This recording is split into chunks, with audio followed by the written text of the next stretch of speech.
അൽഹംദുലില്ലാ അസ്സലാത്തു വസ്സലാമു അലാ റസൂലില്ലാ വഅലാ ആലിഹി വസഹ്ബിഹി അജ്മഈൻ.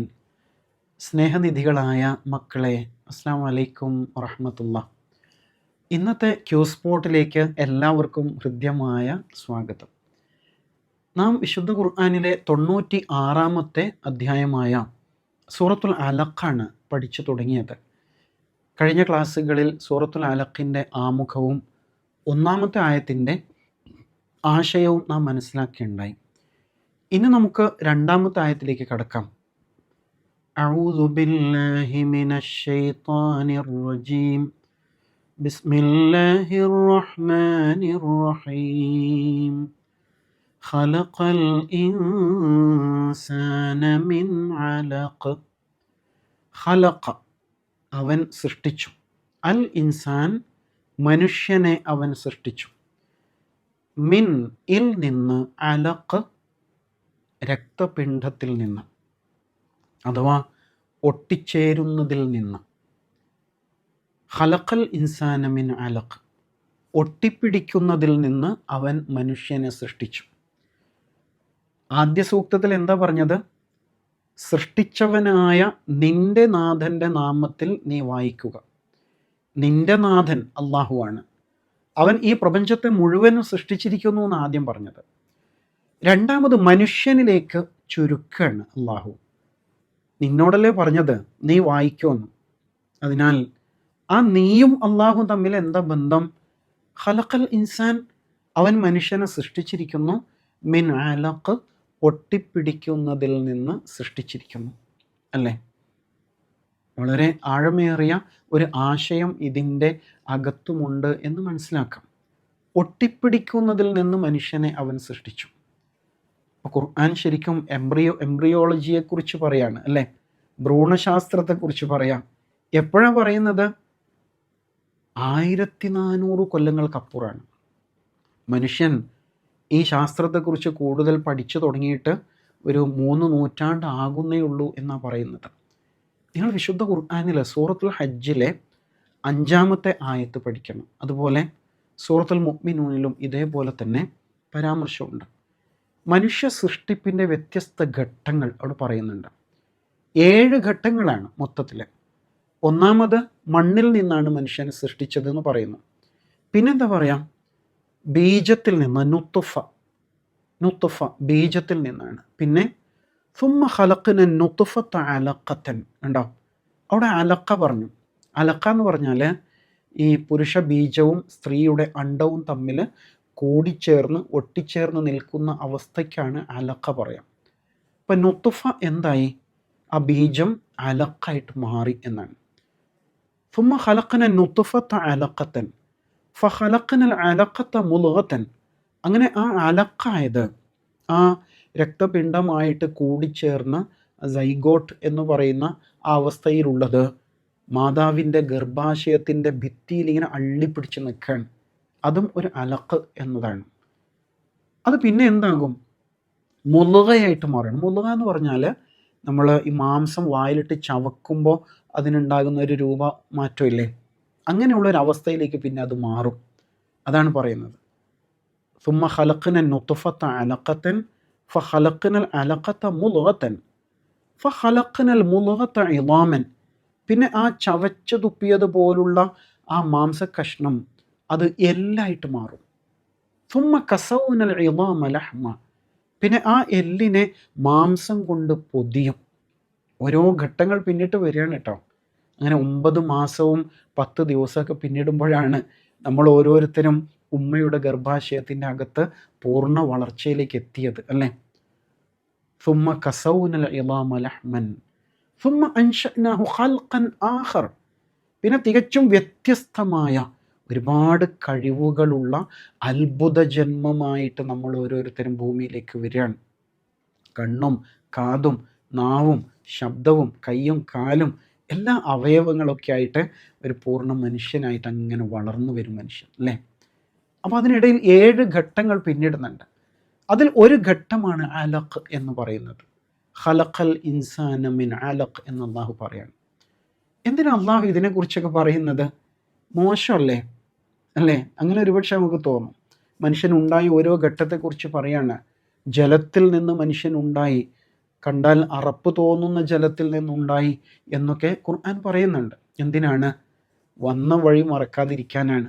നമ്മൾ സമൂഹത്തിൽ വലിയ അറിയപ്പെട്ട ആളൊക്കെ ആയി, പഠിപ്പും പത്രാസും ഒക്കെ ഉണ്ടായി, ഡോക്ടറും എൻജിനീയറും സയൻറ്റിസ്റ്റും ഒക്കെ ആയി, സമ്പന്നരായി, ബിസിനസ്മാനായി ഒക്കെ വിലസി നടക്കുമ്പോൾ വന്ന വഴി മറന്നു പോകരുത് എന്ന് അള്ളാഹു സുബ്ഹാനഹു വ തആല പഠിപ്പിക്കാൻ. ഇങ്ങനെ തന്നെയാണല്ലോ ഇപ്പോഴും കുഞ്ഞുങ്ങൾ ഉണ്ടാകുന്നത്, അല്ലേ? ഖലഖൽ ഇൻസാന മിൻ അലഖ്. നമ്മൾ ആലോചിക്കേണ്ടതുണ്ട്. ഇന്നത്തെ പോലെ ശാസ്ത്ര സംവിധാനങ്ങളൊന്നും വികസിക്കാത്തൊരു കാലത്ത്, മൈക്രോസ്കോപ്പൊന്നും ഇല്ലാത്ത കാലമാണ്. ആ കാലത്താണ് ഖുർആൻ ഇതിനെക്കുറിച്ച് പറയുന്നത്. നിങ്ങൾ ആലോചിച്ച് നോക്കുക, എങ്ങനെയായിരിക്കും ഈ പറഞ്ഞത്? അവിടെയാണ് ഖുർആൻ മനുഷ്യൻ്റെ വചനങ്ങളല്ല, അള്ളാഹുവിൽ നിന്നുള്ള മഹത്തായ ദൈവികമായ വെളിപാടുകളാണ് ഖുർആൻ എന്ന് പറയുന്നത് കൊണ്ടാണ്. ഖലഖൽ ഇൻസാന മിൻ അലഖ് എന്ന് പറഞ്ഞിട്ട് അള്ളാഹു മനുഷ്യൻ്റെ ആ നിസ്സഹായമായ അവസ്ഥ, ഗർഭാശയത്തിൻ്റെ ഭിത്തിയിൽ ആ ബോർഡിൽ ഇങ്ങനെ അള്ളിപ്പിടിച്ച് നിൽക്കുകയായിരുന്നു. അതെങ്ങാനും പിടിവിട്ടു പോയാൽ തീർന്നു, അല്ലേ? ആ അവസ്ഥയിൽ അള്ളാഹു മനുഷ്യനെ ഇങ്ങനെ വലുതാക്കി വളർത്തിക്കൊണ്ട് വരികയാണ് ചെയ്തത്. ആ ഉമ്മയിൽ നിന്ന്, ഉമ്മയുടെ രക്തത്തിൽ നിന്ന്, ഉമ്മയുടെ ശരീരത്തിലെ പോഷകങ്ങളെല്ലാം വലിച്ചെടുത്തുകൊണ്ട് ആ പൊക്കിൾ കൊടിയിലൂടെ ഭക്ഷണം സ്വീകരിച്ചുകൊണ്ടല്ലേ നമ്മളൊക്കെ വളർന്നു വന്നത്. അത്രയും നിസ്സാരരായിരുന്നു. എന്നിട്ടിപ്പോൾ അള്ളാഹുവോ, അങ്ങനെ ഒരു അള്ളാഹു ഉണ്ടോ എന്നൊക്കെ ചോദിച്ചു കളയാണ് മനുഷ്യർ, അല്ലേ? അതിനാൽ നന്നായി ചിന്തിക്കണം എന്ന് അള്ളാഹു ഉണർത്താണ്. ഖലഖൽ ഇൻസാന മിൻ അലഖ്. അപ്പോൾ മനസ്സിലാക്കേണ്ടത്, വായിക്കുക എന്ന ഒന്നാമത്തെ ആയത്ത്. രണ്ടാമത്തെ ആയത്ത് നീ എങ്ങനെ ഉണ്ടായി എന്നതിനെക്കുറിച്ചാണ്. അപ്പോൾ മനുഷ്യൻ നേടുന്ന ഏറ്റവും പ്രധാനപ്പെട്ട അറിവ് അവനവനെക്കുറിച്ചുള്ള അറിവാണ്. ഞാൻ എങ്ങനെ ഉണ്ടായി, ഞാൻ എങ്ങനെ ജീവിക്കുന്നു, എങ്ങനെ നിലനിൽക്കുന്നു, എൻ്റെ ഹൃദയം ഞാൻ സംസാരിക്കുമ്പോൾ മിടിച്ചുകൊണ്ടിരിക്കുകയാണ്, ഞാൻ ശ്വസിച്ചുകൊണ്ടേ ഇരിക്കുകയാണ്, എൻ്റെ നാവ് സംസാരിച്ചുകൊണ്ടിരിക്കുകയാണ്, ഒരുപാട് പ്രവർത്തനങ്ങൾ ഒരേ സമയത്ത് എൻ്റെ ശരീരത്തിൽ നടക്കുന്നില്ലേ? ഇതിൻ്റെയൊക്കെ പിന്നിൽ ആരാണ് എന്നുള്ള ആലോചനയാണ് ഖലഖൽ ഇൻസാന മിൻ അലഖ്. എന്നിട്ട് വീണ്ടും ഇഖ്റ വറബ്ബുക്കൽ അക്രം. അള്ളാഹു കൽപ്പിക്കുകയാണ് വീണ്ടും. ഇഖ്റ, ആദ്യത്തെ അതേ കൽപ്പനയാണ്, നീ വായിക്കുക. വറബ്ബുക്ക, നിൻ്റെ നാഥനാവട്ടെ, അൽ അക്രം, ഏറെ ഉദാരനാണ് നിൻ്റെ നാഥൻ, ഔദാര്യം ചെയ്യുന്നവനാണ്. കരീം എന്ന് പേര് കേട്ടിട്ടില്ലേ? അൽ കരീം അള്ളാഹുവിൻ്റെ പേരാണ്. ഏറെ ഉദാരനായ എന്ന് പറഞ്ഞാൽ മറ്റുള്ളവരോട് അവരുടെ എല്ലാ ആവശ്യങ്ങളും ചെയ്തു കൊടുക്കുന്ന, അങ്ങേയറ്റം ദയ കാണിക്കുന്ന, കാരുണ്യമുള്ളവൻ എന്നൊക്കെയാണ് അവിടെ ഉദ്ദേശം. ഇഖ്റ, നീ വായിക്കൂ. വറബ്ബുക്കൽ അക്രം, നിൻ്റെ നാഥൻ ഏറെ മാന്യനാണ്, ഉദാരനാണ്, നിന്നോട് വല്ലാതെ അലിവ് കാണിക്കുന്നവനാണ് നിൻ്റെ റബ്ബ് എന്ന് പറയാണ്. എന്താ കാരണം? അല്ലദി അല്ലമ ബിൽ ഖലം, അതാണ് നിൻ്റെ കാരണം. അല്ലദി, അവൻ, അല്ലമ, പഠിപ്പിച്ചു. അലിമ അറിഞ്ഞു എന്നാണ്, അല്ലമ പഠിപ്പിച്ചു എന്നാണ്. ബിൽ ഖലം, എങ്ങനെ പഠിപ്പിച്ചു? പേന കൊണ്ട് പഠിപ്പിച്ചു. ഖലം പേനയാണ്. ഖുർആനിലൊരു സൂറത്തിന് അങ്ങനെ ഒരു പേരുണ്ട്, അല്ലേ? സൂറത്തുൽ ഖലം എന്നൊരു പേരുള്ള സൂറയുണ്ട്.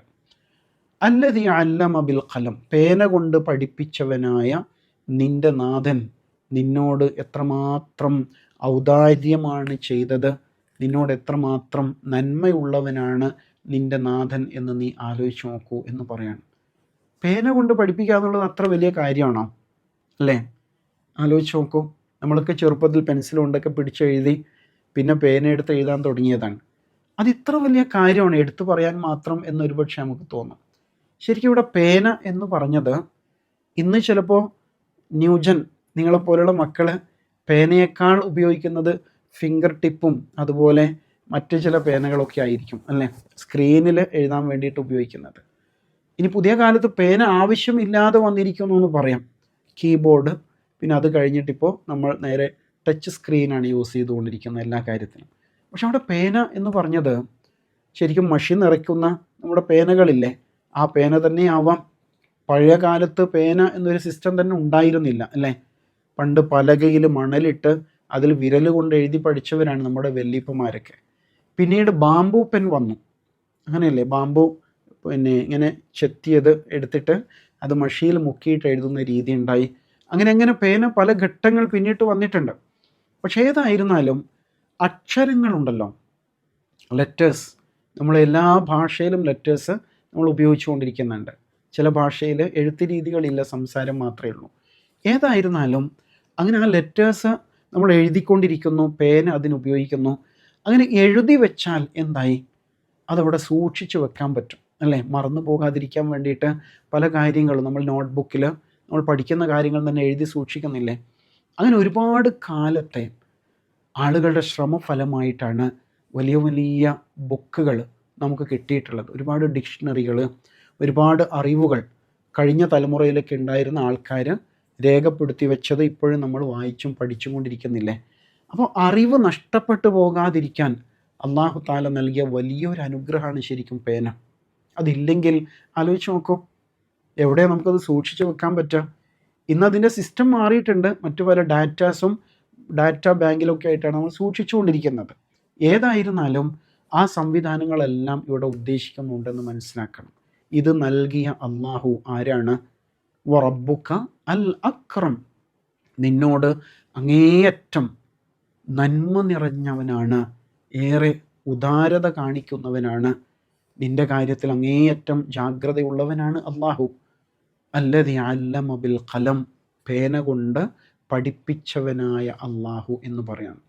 അപ്പോൾ മൊത്തത്തിൽ മനസ്സിലാക്കേണ്ടത് അറിവിൻ്റെ പ്രാധാന്യം, സ്കൂളിൽ വെച്ച് പഠിക്കുന്നതായാലും അല്ലാത്തതായാലും നാം നേടിക്കൊണ്ടിരിക്കുന്ന അറിവ് വളരെ മഹത്തരമാണ്. അതെപ്പോഴും കാത്തു സൂക്ഷിക്കേണ്ടതുണ്ട്. നമ്മുടെ ജീവിതത്തിൽ ഒരു ജോലി നേടാൻ വേണ്ടി മാത്രമല്ല, നല്ല മനുഷ്യനാകാൻ അറിവ് വളരെ അത്യാവശ്യമാണ് എന്ന് അള്ളാഹു തആല ഈ ആയത്തുകളിലൂടെ പഠിപ്പിക്കുകയാണ്. അപ്പോൾ ഖുർആനിലെ ആദ്യ ആയത്തുകൾ അറിവുമായിട്ട് ബന്ധപ്പെട്ടാണ്. ആ അറിവിനെ അള്ളാഹുവുമായിട്ട് കണക്റ്റ് ചെയ്യുമ്പോഴാണ് നാം നല്ല മനുഷ്യരായിട്ട് മാറുക എന്ന് മനസ്സിലാക്കണം. അതോടൊപ്പം ഈ ലോകത്തും നാളെ പരലോകത്തും ആ അറിവ് നമുക്ക് പ്രയോജനപ്പെടുന്നതും അപ്പോഴാണ്. അള്ളാഹു സുബ്ഹാനഹു വ തആല അങ്ങനെ അറിവ് നേടിയ അറിവിനെ പ്രയോജനപ്പെടുത്തുന്ന നല്ല മക്കളിൽ നമ്മെ ഉൾപ്പെടുത്തി അനുഗ്രഹിക്കുമാറാവട്ടെ. വ ആഖിറു ദഅ്വാന അൽഹംദുലില്ലാഹി റബ്ബിൽ ആലമീൻ. അസ്സലാമു അലൈക്കും വറഹ്മത്തുള്ളാഹി.